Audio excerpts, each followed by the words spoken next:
Hello बच्चों, today is exciting news. मैंने पहले अनाउंस कर दिया था कि मैं 11th और 12th के बैचेस इस बार शुरू करने वाली हूँ, वीडियो रिकॉर्डिंग शुरू करने वाली हूँ। तो यहाँ हम जो देख रहे हैं वो अपन जो देख रहे हैं सिलेबस है अपना 11th और 12th का सिलेबस है, which is just release by the CBSE few days back. तो सिलेबस के साथ ही मैं एनालिसिस करने में लगी हुई थी and then we are coming to the direct classes. Now यहाँ मैं जो आपको बताने वाली हूँ कि अपना सिलेबस क्या है, NCERT ने जो रिलीज़ किया है वो सिलेबस क्या है। तो यहाँ सिंपल चीज़ें दे रखी हैं कि सिलेबस है तो सिलेबस से क्या क्या स्टूडेंट्स को होगा, उनकी अवेयरनेस बढ़ेगी, साइंटिफिक एटीट्यूड बढ़ेगा, वो सब कुछ दे रखा है। सो ये सब आप पढ़ लेंगे सिलेबस डाउनलोड करके। जो इंपॉर्टेंट चीज़ें हम डायरेक्टली उस पर आ रहे हैं। तो यहाँ बायोलॉजी का कोड नंबर है अपना सब्जेक्ट कोड 044, जो आपको एग्ज़ाम में भी लिखना होता है, प्रैक्टिकल एग्ज़ाम में भी लिखना होता है। बेसिकली जो अपन चीज़ बातें कर रहे हैं वो है अपना कि थ्योरी में क्या क्या पढ़ना है और वो कितने नंबर का और कितने मार्क्स का पेपर है और कितने टाइम के लिए है। तो 3 आवर्स का पेपर है। बिफोर दैट 15 मिनट्स आपको रीडिंग टाइम दिया जाता है। 70 मार्क्स का टोटल पेपर है थ्योरी का एंड 30 मार्क्स का आपका प्रैक्टिकल हो जाएगा। तो यहाँ थ्योरी में पहले जो थे 22 चैप्टर्स थे, अभी डिलीटेड हैं तो 19 चैप्टर बच रहे हैं आपके लिए, जो बायो में 11th में आपको बुक में पढ़ना है NCERT की में।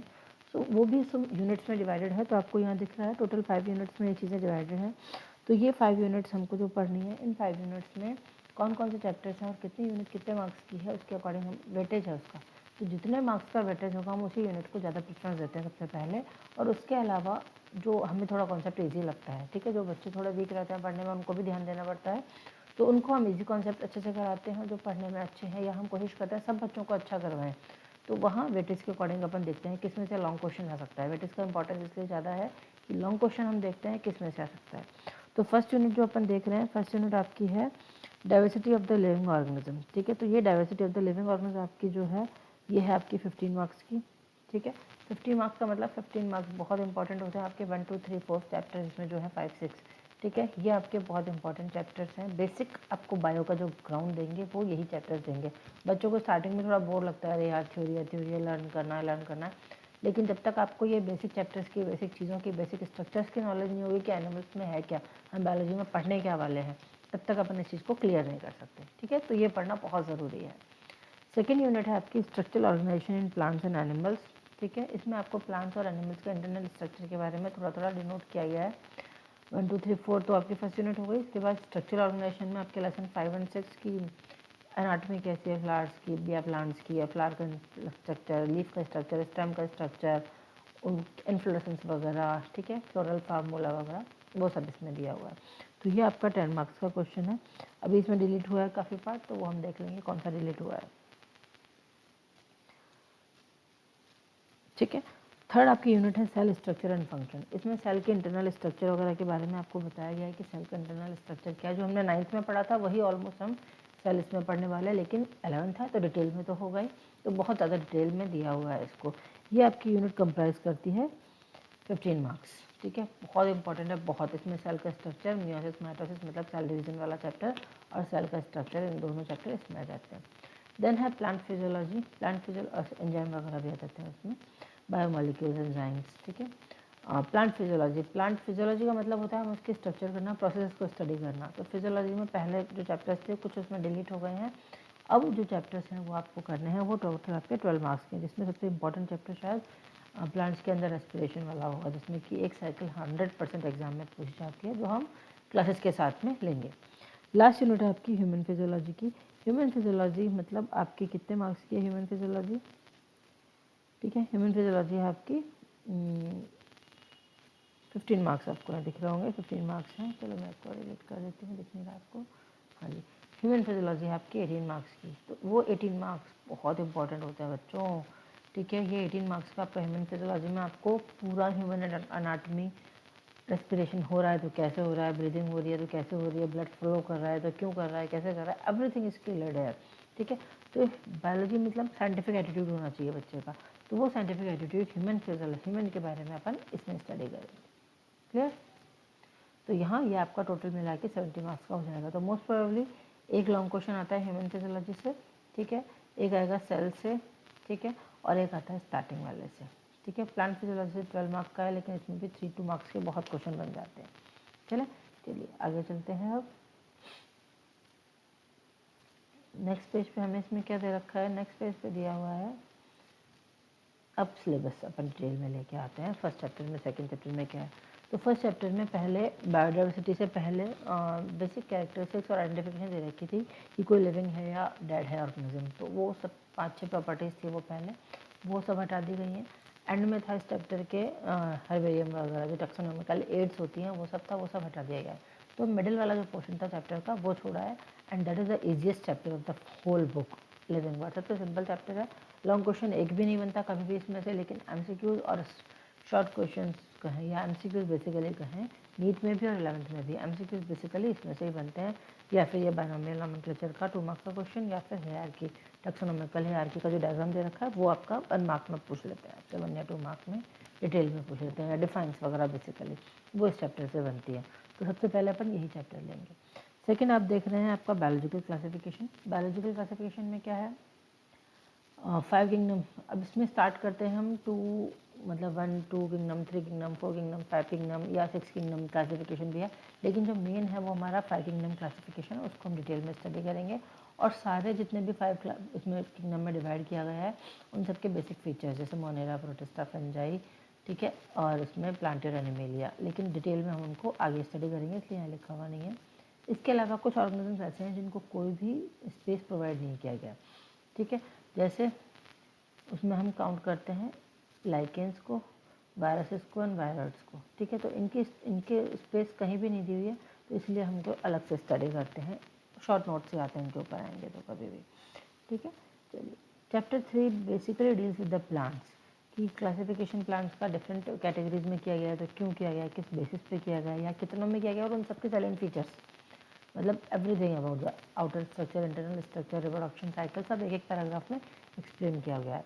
ये चीज़ें जो पहले थी अब ये नहीं है, ठीक है, ये अब इस चीज़ को मना कर दिया है, मतलब पहले ये सब हम एंजियोस्पर्म वगैरह भी पढ़ते थे, लेकिन अभी इसमें सब मना कर दिया है कि ये नहीं पढ़ना है, ठीक है। तो अच्छा है, ठीक है, बच्चों को तो मज़ा होगा, बच्चे बोलते हैं मैम अच्छा हुआ है बहुत टिपिकल चैप्टर था लेकिन ऐसा कुछ नहीं है, ठीक है। चलिए आगे चलते हैं, chapter number 4। Chapter 4 deals with the animal kingdom. Animal kingdom means classification, जो बेसिकली अपन पढ़ेंगे, कॉलेज में बच्चे पढ़ते हैं फर्स्ट या सेकेंड ईयर में क्लासिफिकेशन के साथ में, तो यहाँ अपन वो पढ़ेंगे एनिमल किंगडम इसके साथ में। तो फीचर्स हैं सारे एनिमल्स के, क्यों हमने उसको क्लासीफाई किया है, किस बेसिस पर क्लासीफाई किया, वो सब इसके बारे में दिया हुआ है, ठीक है। तो ये आपकी यूनिट यहाँ तक हो गई, फर्स्ट यूनिट आपकी। जो फर्स्ट यूनिट आपकी थी वो कितने नंबर की थी, ठीक है, वो अपन देख लेते हैं एक बार वापस, मैं आपको दोबारा बता देता हूँ जिससे अपन को ध्यान रहेगा। तो 1, 2, 3, 4 चैप्टर्स जो थे अपने, ये फर्स्ट यूनिट में आते हैं, ठीक है, ये आपकी 15 मार्क्स की है यहाँ तक, ठीक है, देन 10, 15। चलिए अब ये सेकेंड यूनिट आपकी, ठीक है, ये आपकी 10 मार्क्स की है, ठीक है, हाँ, सेकेंड यूनिट आपकी अगेन 10 मार्क्स की है, हाँ ठीक है, ठीक है। तो 10 मार्क्स में क्या क्या आ सकता है आपसे, अब यहाँ पे देखिए फ्लावरिंग प्लांट्स की अनाटमी है, स्ट्रक्चर, स्टैम, रूट्स का इंटरनल स्ट्रक्चर दे रखा है, ये बेसिक एक्सटर्नल फीचर्स हैं सारे प्लांट्स के, जो मॉर्फोलॉजी है सारे इनके दे रखे हैं 5th लेसन में, ठीक है। तो 5th लेसन है तो ईजी पढ़ने में, लेकिन थोड़ा सा लेंदी तो है एनाटमी, लेकिन ईजी है, हो जाता है। अब ये 7 चैप्टर है, थोड़ा सा इंटरेस्टिंग चैप्टर यहाँ से शुरू हो जाते हैं, इंटरेस्टिंग चैप्टर अपने जो बेसिकली अंडरस्टैंडिंग वाले अच्छे वाले हैं वो यहाँ से शुरू हो जाते हैं। तो यहाँ एनिमल्स को कैसे डिवाइड किया गया, किन बेसिस पे डिवाइड किया है, वो सब था पहले, अभी लेकिन यहाँ पे केवल फ्रॉग रखा है, मतलब इस चैप्टर को तो 70% से क्या 30% ही कर दिया है बिल्कुल ही। तो morphology, anatomy and functions of different systems of frog only, पुराना सब हटा दिया इसमें, जैसे पहले मस्कुलर नर्वस सिस्टम वगैरह सब दे रखा था जो 9th क्लास का अपना लेसन था, लेकिन यहाँ पे वो सब हटा दिया, अब केवल फ्रॉग का स्ट्रक्चर स्टडी करना है हमें इसमें, ठीक है। चलिए नौ थर्ड यूनिट आपकी है सेल, स्ट्रक्चर एंड फंक्शन। तो ये थर्ड यूनिट आपकी आ जाती है कितने मार्क्स की, थर्ड यूनिट 15 मार्क्स की है, ठीक है, देख लीजिए थर्ड यूनिट आपकी 15 मार्क्स की है, मैं कहती हूँ तो वो ठीक होता है बेटा 15 में आपके 15 मार्क्स में कितने लेसन आ गए आपके, सेल है, बायोमोलिक्यूल्स है, सेल साइकिल और सेल डिवीजन है, ये 3 चैप्टर मैंने आपको बताए थे। तो एंजाइम्स वगैरह हम बायोमोलिक्यूल्स में पढ़ेंगे। सेल बहुत इंपॉर्टेंट और सिंपल चैप्टर है ना, ईजी है समझने में भी, क्वेश्चन भी बहुत सिंपल आते हैं इसके, तो आराम से समझ सकते हैं। इसके अंदर आपको सेल की स्ट्रक्चर, थ्योरी, पुराने नए जो थ्योरम्स वगैरह है वो सब पढ़ना पड़ेगा, और इसके अलावा डिफरेंट ऑर्गेनल्स जो हैं उनकी डिटेल स्टडी भी करनी पड़ेगी। नेक्स्ट लेसन है बायोमोलिक्यूल्स। बायोमोलिक्यूल्स में केमिकल जितनी भी हमारी बॉडी को बनाने में हेल्प करते हैं वो सब पढ़ने हैं, कार्बोहाइड्रेट, प्रोटीन्स, लिपिड्स हैं, न्यूक्लिक एसिड्स, एंजाइम्स हैं, उनके स्ट्रक्चर, उनके फंक्शंस, और क्या उनके स्ट्रक्चर को बिगाड़ सकता है, उनकी बॉन्डिंग क्या है, वो सब हमें इसमें स्टडी करना है, ठीक है। चलिए तो पुराना जो था वो सब डिलीटेड में है, ये polymer, dynamic state of body, constituent metabolism, metabolic state, ये सब डिलीट हो गया है, तो ये अपन को अभी नहीं पढ़ना है। ठीक है, चलिए, ऐसे कुछ ज़्यादा काम का था भी नहीं है वाला पार्ट। नेक्स्ट है चैप्टर इसका सेल साइकिल सेल डिवीजन। इसमें आपको सेल साइकिल सेल डिवीजन में क्या देखना है, सेल साइकिल की स्ट्रक्चर, वो क्या है, ड्यूरेशंस वगैरह, तो कितने टाइप का है, उनकी इंपॉर्टेंस और उनकी स्टेप्स, मतलब प्रोसेस में कितने स्टेप्स हैं, कितनी फेजेस हैं, वो सारे अपन को स्टडी करना है इसमें। ठीक है, चलिए नेक्स्ट आपका है प्लांट फिजियोलॉजी। ठीक है, प्लांट फिजियोलॉजी आपका जो था वो यूनिट थी लास्ट आपकी 12 मार्क्स की। ठीक है, तो प्लांट फिजियोलॉजी के अंदर देखिए पहले तो जो चैप्टर्स थे यहाँ पे न्यूट्रिशन वाला चैप्टर, फोटोसिंथेसिस, रेस्पिरेशन, ग्रोथ है ना, ये है, तो इसमें से 3 चैप्टर ही रह गए हैं, पहले 5 थे, यहाँ पे 3 चैप्टर्स ही रिमेनिंग है। तो फोटोसिंथेसिस तो सिंपल सा है, वैसे तो अच्छा चैप्टर है, ये समझने वाला, बहुत अच्छा कॉन्सेप्ट क्लियर हो जाता है इसमें। साइक्लिक नॉन साइक्लिक फास्फोराइलेशन वगैरह, फोटोसिंथेसिस कैसे होता है, रिएक्शन, अभी तक हमने क्लोरोप्लास्ट का स्ट्रक्चर वगैरह ही पढ़ा था, यहाँ हम डिटेल में लेके आ रहे हैं कि क्लोरोप्लास्ट क्या है, इंटरनल स्ट्रक्चर डिटेल में क्या है, और फोटोसिंथेसिस होता कैसे है, क्लोरोफिल है तो उसका काम क्या है अंदर, वो अंदर तक जाके अपन स्टडी करते हैं उसको। ठीक है, नेक्स्ट चैप्टर है रेस्पिरेशन इन द प्लांट्स। तो प्लांट्स के अंदर रेस्पिरेशन जो होता है, जैसे हम ब्रीदिंग करते हैं, प्लांट्स भी करते हैं, लेकिन प्लांट्स का respiration is different from arts. तो यहाँ जो साइकिल्स हैं रेस्पिरेशन की, वो मिला के प्लांट की रेस्पिरेशन प्रोसेस को पूरा करती हैं। तो वो साइकिल्स अपन चारों यहाँ पर डिटेल में पढ़ने वाले हैं। नेक्स्ट चैप्टर है ग्रोथ एंड डेवलपमेंट। तो प्लांट ग्रोथ का जो पार्ट था, पहले ये स्टार्टिंग के जो कुछ टॉपिक्स हैं प्लांट ग्रोथ रेगुलेटर से पहले का, ये लास्ट ईयर तक ऑर्मेटेड था सारा, लेकिन इस साल इन्होंने सबको इंक्लूड कर दिया है विद द हार्मोन्स। तो यहाँ हम सब चीज़ों को स्टडी करने वाले हैं। सीड जर्मिनेट कैसे करता है, जर्मिनेट करता है तो प्लांट ग्रोथ की स्टेजेस कितनी होती हैं जिसमें वो अलग अलग तरीके से ग्रो करता है, वो सब इसमें स्टडी करने वाले हैं। ठीक है, लास्ट यूनिट जो आपकी है वो है ह्यूमन फिजियोलॉजी, और वो है आपकी टोटल 18 मार्क्स की। ठीक है, तो 18 मार्क्स की यूनिट के लिए अपन को मेहनत तो करनी पड़ेगी। ठीक है, मेहनत तो करनी पड़ती है, अपन यूँ नहीं कह सकते। तो ये टोटल अपनी यूनिट जो है वो अपनी यूनिट है 18 मार्क्स की।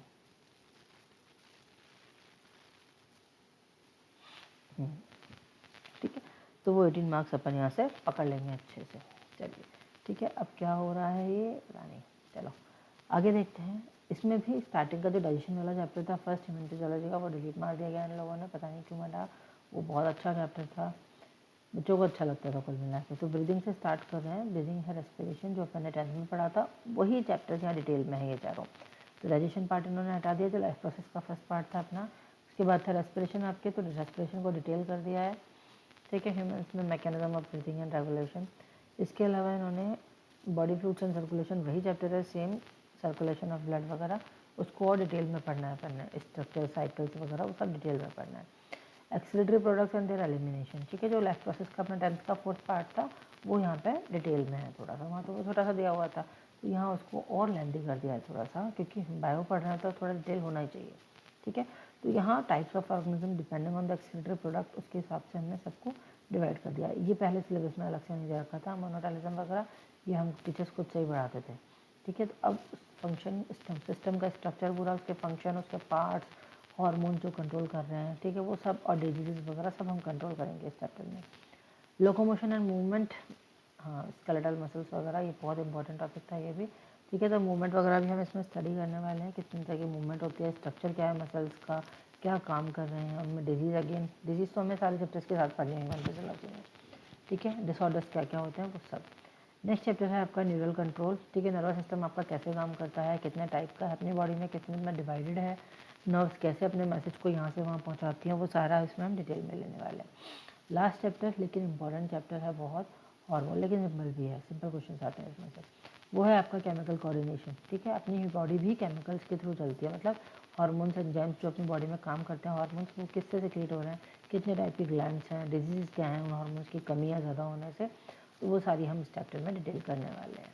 ठीक है, प्रैक्टिकल्स देखेंगे बाद में जो भी होगा, लेकिन प्रैक्टिकल्स भी काफ़ी ऐड किए हैं इस साल, लास्ट ईयर तक ये सब नहीं थे, लेकिन काफ़ी ऐड कर दिए हैं इस बार। मतलब कोविड के टाइम के बाद में क्या प्रैक्टिकल्स में काफ़ी कट डाउन कर दिया था, लेकिन अब जो है वापस पुराने पैटर्न पे आ गए हैं। मतलब बायो के स्टूडेंट है तो पता होना चाहिए ना आपको, ज़्यादा प्रैक्टिकल होना चाहिए, तो वो सब ऐड कर दिया है इन्होंने, तो उसके हिसाब से सिलेबस रेडी हो गया है। चलिए ठीक है ना, so with this we have done with the syllabus. तो नेक्स्ट क्लास में अपन स्टार्ट करेंगे अपना first lesson, the living world, ये स्टार्ट करना है अपन को।